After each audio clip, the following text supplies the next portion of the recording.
అన్నమయ్య జిల్లా Galiveedu MPDO Jawahar బాబుపై YCP నేత సుదర్శన్ రెడ్డి దాడి చేశారు. ఈ దాడి నేపథ్యంలో ఎంపీడీఓ జవహర్ బాబు అపస్మారక స్థితికి వెళ్లిపోయారు. జవహర్ బాబును తొలుత రాయచోటి ప్రభుత్వ ఆసుపత్రికి తరలించారు. అక్కడి నుండి మెరుగైన వైద్యం కోసం కడప రిమ్స్ ఆసుపత్రికి తీసుకువెళ్లారు. ఇప్పుడు రిమ్స్ హాస్పిటల్లో జవహర్ బాబుకు వైద్యులు చికిత్స అందిస్తున్నారు. ఎంపీడీఓ ఆరోగ్య పరిస్థితిపై మా ప్రతినిధి సుధీర్ మరింత సమాచారాన్ని అందిస్తారు.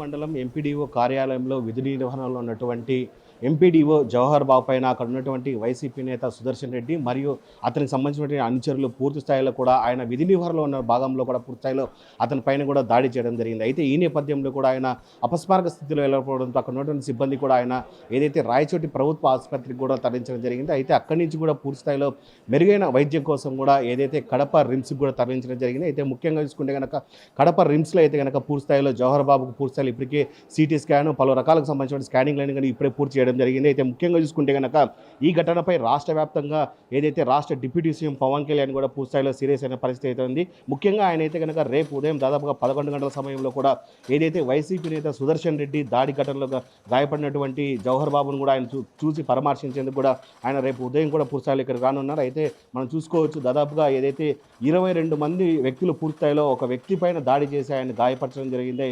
మొత్తంగా మనం చూసుకుంటే కనుక ఇప్పటికే ఆయన పెద్ద ఎత్తున కూడా సిటీ స్కాన్ అలాగే ఎక్స్రేలు కూడా తీయడం జరిగింది. మనం చూసుకోవచ్చు ఆయన ప్రస్తుతానికి ఏదైతే ఆయన ఆరోగ్యం కూడా పూర్తి స్థాయిలో కూడా నిలకడగా ఉన్నటువంటి పరిస్థితి చెప్తున్నారు డాక్టర్లు. అయితే రేపు ఉదయం 11 గంటలకు కూడా పవన్ కళ్యాణ్ వచ్చి జవహర్ బాబుని అయితే కనుక పరామర్శించినారు. అయితే ఈ దాడి ఘటనకు సంబంధించి అంత మాట్లాడడానికి జవహర్ బాబు ఉన్నారా ఆయన అడిగి తెలుసుకుందాం.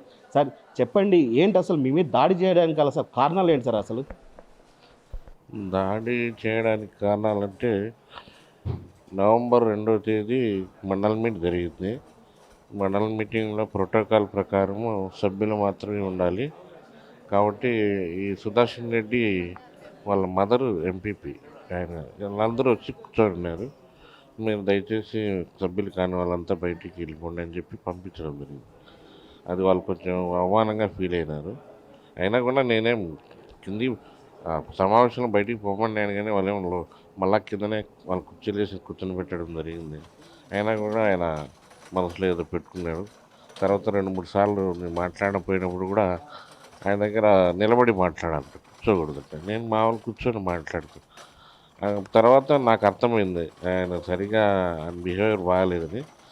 మళ్ళీ నేను ఆయన రూమ్లోకి ఎప్పుడు పోలేదు. తర్వాత ఈ మధ్య రీసెంట్గా అంత జనం అందరిని వేసుకుని వచ్చేది దాదాపు 20-30 మంది ఏదేదో తెచ్చుకోవడము తినడము ఏదో చేస్తూ ఉన్నారు.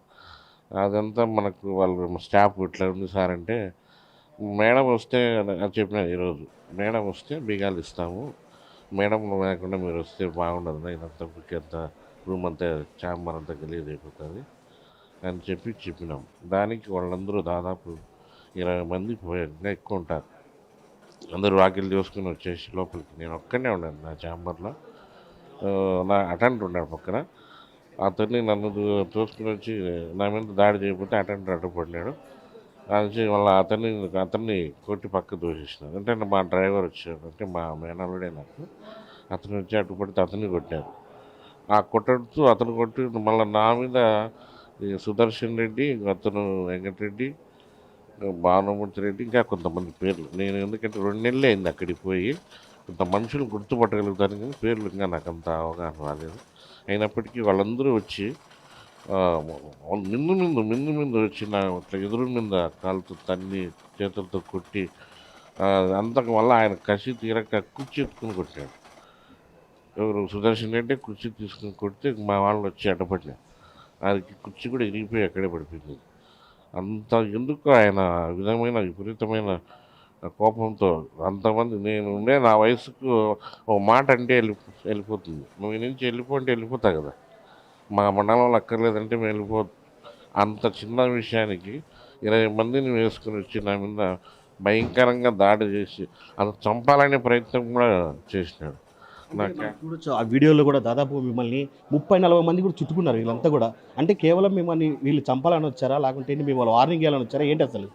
చంపాలనే వచ్చినట్లు నాకు అనిపిస్తుంది. ఎందుకంటే వాళ్ళు వార్నింగ్ ఇచ్చేది కదా, ఆయన ఫోన్లో చెప్పినా నాకు సరిపోతుంది, వెళ్ళిపోయా మాకు అక్కర్లేదు. ఇంతకుముందు ఒకసారి నేను ఆయన అడిగాను, నేను ఎంబీఓగా ప్రమోషన్ వచ్చినప్పుడు నేను గాలివీడికి వస్తానని అడిగాను. అడిగినప్పుడు కూడా ఆయన ఒప్పుకోలేదు. అవసరం లేదని చెప్పి మాట్లాడాడు. తర్వాత ఇప్పుడు మళ్ళీ ఆయన కాకుండా నేను ఇప్పుడు గవర్నమెంట్ మారిన తర్వాత మొన్న జనరల్ ఎలక్షన్స్లో నేను ఇక్కడికి గాలివీడు రావడం జరిగింది. అది ఆయన జీర్ణించుకోలేకపోయాను.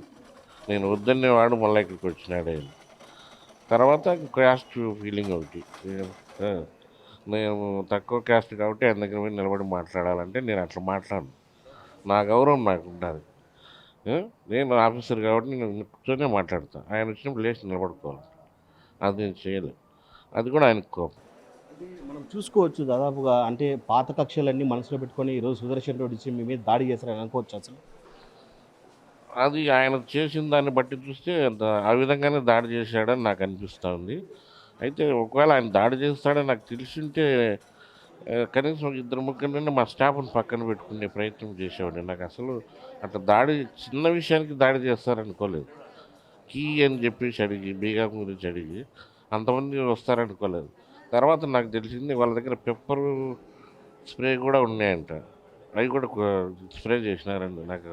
ఎందుకంటే ఆ టైంలో నాకు సరిగా దాడి జరిగిన తర్వాత నాకు సరిగ్గా కాన్షియన్స్లో లేను కాబట్టి నాకు తెలియదు. చెప్పినారు. అంటే ఈరోజు పవన్ కళ్యాణ్ గారు కూడా రానున్నారు, ఆయనకి మీరు ఏం చెప్పాలనుకున్నారు సార్ ఈ దాడి కట్టడం? నేను కానీ ఎవరన్నా కానీ ప్రభుత్వ అధికారులు ఉద్యోగంలో ఉన్నప్పుడు వాళ్ళ మీద దాడి చేస్తాం ఇట్లా జరుగుతున్నాయి కాబట్టి ఏది ఏమైనప్పటికీ ఉద్యోగులకు ప్రభుత్వం ఆసరాగా ఉండాలా, అండగా ఉండాలా. నేను కాదు కదా, మా ఫ్యామిలీస్ బాధపడతారు. నాకు ఏదైనా జరిగితే ఫ్యామిలీ బాధపడుతుంది కాబట్టి దయచేసి ఇటువంటి సంఘటనలు జరగకుండా, ఇట్లాంటి పునరావృతం కాకుండా ఎవరైతే నా మీద దాడి చేసినారో అతని అనుచరులందరి మీద కూడా కేసు బుక్ చేసి కఠినంగా శిక్షించాలని కోరుతున్నాను. ఇది మొత్తంగా చూసుకుంటే కనుక ఏదైతే వైసీపీ నేత సుదర్శన్ రెడ్డి కూడా పూర్తి స్థాయిలో కావాలనే గతంలో మాదిరిగా టార్గెట్ చేసి ఈరోజు వచ్చి ఆయన్ని కొట్టడం జరిగిందని చెప్పి ఆయన చెప్తున్నారు. ఏదేమైనా సరే అతని మీద పూర్తి స్థాయిలో కూడా పెద్ద ఎత్తున కేసు పెట్టి ఆయన అరెస్ట్ చేయాలని చెప్తున్నారు. అయితే ఈ దాడి ఘటనకు సంబంధించి ఆయన సతీమన్నారా ఆయన అడిగి తెలుసుకున్నాం. చెప్పండి మేడం, ఏంటి దాదాపుగా 20 మంది కూడా వచ్చి సార్ను కొట్టడం జరుగుతుంది, దీని మీద మీరేమంటారు అసలు? ఉద్యోగస్తులకు న్యాయం చేయండి. ఇట్లా ఉద్యోగం జాబ్ పోయినాక కొట్టి ఏమన్నా జరిగితే మా ఫ్యామిలీకి దిక్కేవారు. చిన్న పిల్లలు ఉన్నారు. ఒకసారి దీని మీద మీరు ఇది చేసి ఉద్యోగస్తులకు న్యాయం చేయమన్నాడు. అంటే పవన్ కళ్యాణ్ కూడా వస్తున్నారు,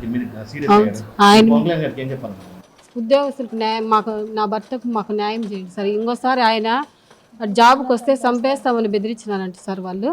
అందుకని వాళ్ళ పట్ల కఠినమైన చర్యలు తీసుకోమని అడుగుతున్నారు.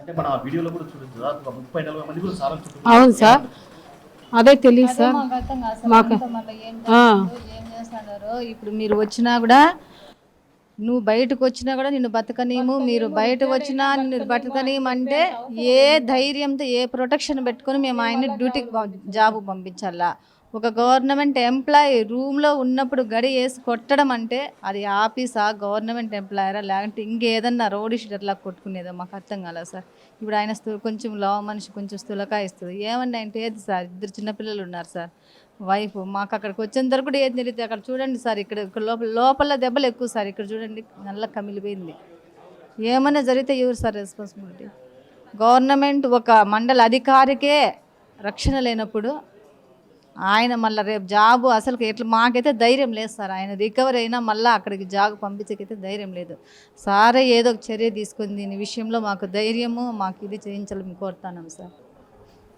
ఇది మొత్తంగా చూసుకుంటే కనుక కుటుంబ సభ్యులు కూడా పూర్తి స్థాయిలో కూడా భయాందోళనకు గురైన పరిస్థితి కనిపిస్తుంది. అయితే ఆయన మరీ తిరిగి కోలుకొని కూడా ఇక్కడి నుంచి కూడా పూర్తి స్థాయిలో ఏదైతే గాలివీడు మండలంలో మళ్ళీ ఉద్యోగానికి వెళ్ళినా కానీ అక్కడ పూర్తి స్థాయిలో ఉన్నటువంటి వైసీపీ నాయకులు చంపుతారనే భయంలో కూడా పూర్తి స్థాయిలో ఆయన ఉన్నట్టు చెప్తున్నారు. అయితే ఏదైతే ముఖ్యంగా చూసుకుంటే కనుక జవహర్ బాబు గారు ఒకటే కోరుతున్నారు, ఉద్యోగస్తులపైన ఇలాంటి దాడులు చేయడం పూర్తి స్థాయిలో కూడా ఖండిస్తున్నారని చెప్తున్నారు. నెక్స్ట్ ఫ్యూచర్లో కూడా ఇలాంటి ఘటనలు జరగకుండా ఏదైతే పవన్ కళ్యాణ్ గారు వస్తున్నారో ఆయన కూడా దీని మీద దృష్టి పెట్టుకొని ఈ గవర్నమెంట్ ఉద్యోగస్తులకు పూర్తి స్థాయిలో కూడా వాళ్ళకు ఒక భద్రత అనేది కల్పించాలని చెప్పి ఆయన చెప్తున్న పరిస్థితి అయితే ఉంది. కడప రిమ్స్ నుంచి వీడియో జర్నలిస్ట్ రాకేష్తో సుధీర్, ప్రైమ్9 న్యూస్, కడప.